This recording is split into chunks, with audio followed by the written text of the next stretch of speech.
खट्टा खाने वाली चुड़ैल। रात को अचानक राधिका मौसी को किचन से कुछ गिरने की आवाज आई।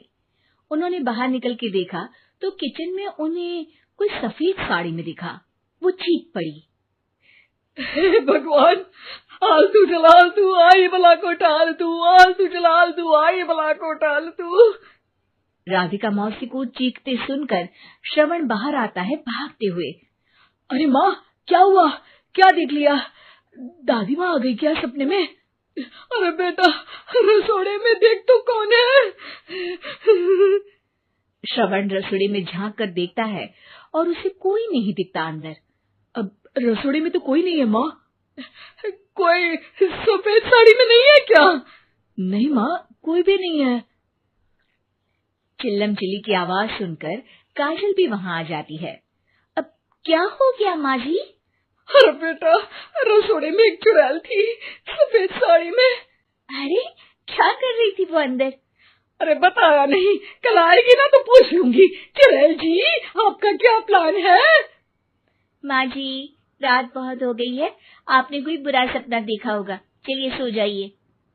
राधिका मौसी सोने तो चली जाती है, पर उनको रात भर नींद ही नहीं आती। वो कुछ भी उलझुल बातें सोचने लगती है।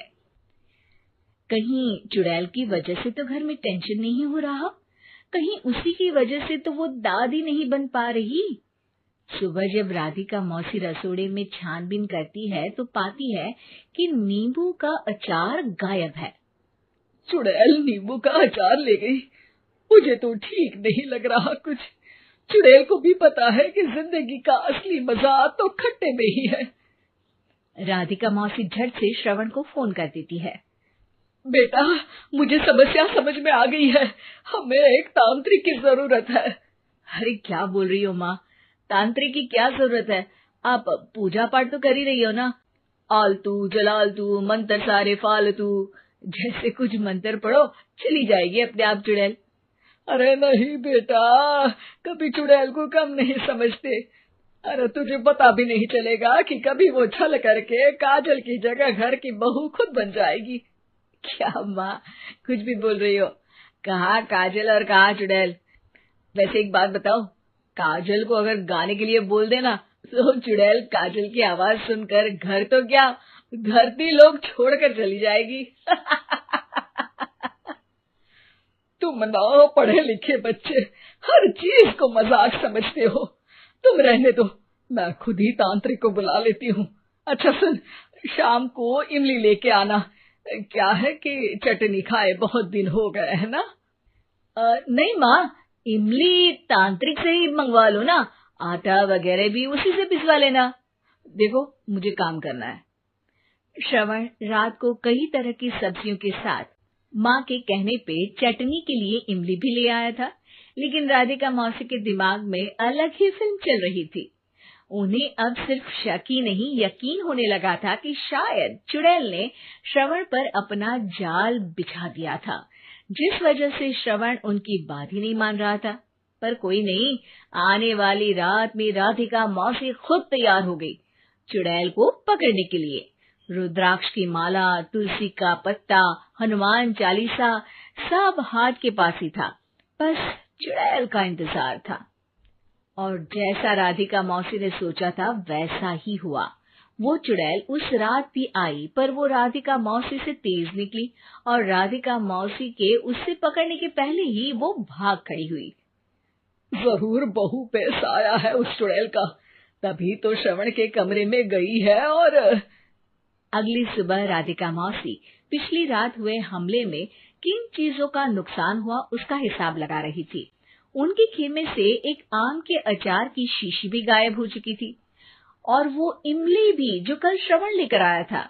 राधिका मौसी इस बारे में सोच ही रही थी कि श्रवण जल्दी से रसोड़े में आकर दवाइयों की पोटली ढूंढने लगता है। अरे बेटा, क्या हो गया? अब माँ, वो काजल की तबीयत खराब है, बहुत घबराहट हो रही है उसे। हे भगवान, मैंने पहले ही कहा था कि तांत्रिक को बुला लेते हैं, पर नहीं, अब देखो उस चुड़ैल ने काजल को अपने वश में करना शुरू भी कर दिया है।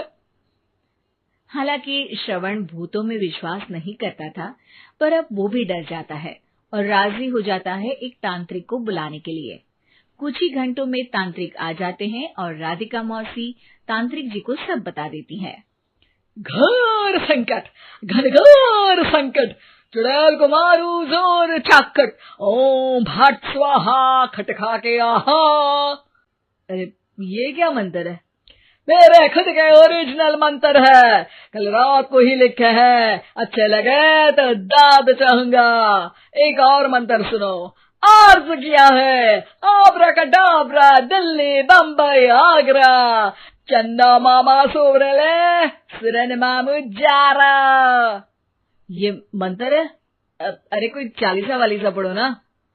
वक्त कम है, 40 नहीं पड़ेंगे, 20-25 में काम चलाना पड़ेगा। अलग निरंजन जाके लंदन, मुफ्त का मंजान घिस मेरे नंदन। अरे जल्दी करो तांत्रिक जी, जल्दी करो। तांत्रिक अपने उल झलूल मंत्र पढ़ने लगता है। श्रवण को तांत्रिक पे शक होता है। वो अपने एक डॉक्टर दोस्त को कॉल कर देता है ताकि कोई अनहोनी हो तो इमरजेंसी में चीजें मैनेज हो जाए। तांत्रिक धुनी रमाता है, जिसकी वजह से कमरे में काफी धुआं हो जाता है और जिसकी वजह से बहू की घबराहट बढ़ जाती है। अब भागेगी चुड़ैल। हाँ। बहू खांसते हुए धुएं से बचने के लिए बाहर चली जाती है। अरे भाग रही है, भाग रही है। पीछे पीछे श्रवण भी जाता है। बहू एक सोफे पर बैठ जाती है। तभी डॉक्टर दोस्त आ जाते हैं और श्रवण को पानी लाने के लिए कहते हैं। थोड़े चेकअप के बाद डॉक्टर कहते हैं, मेरे हिसाब से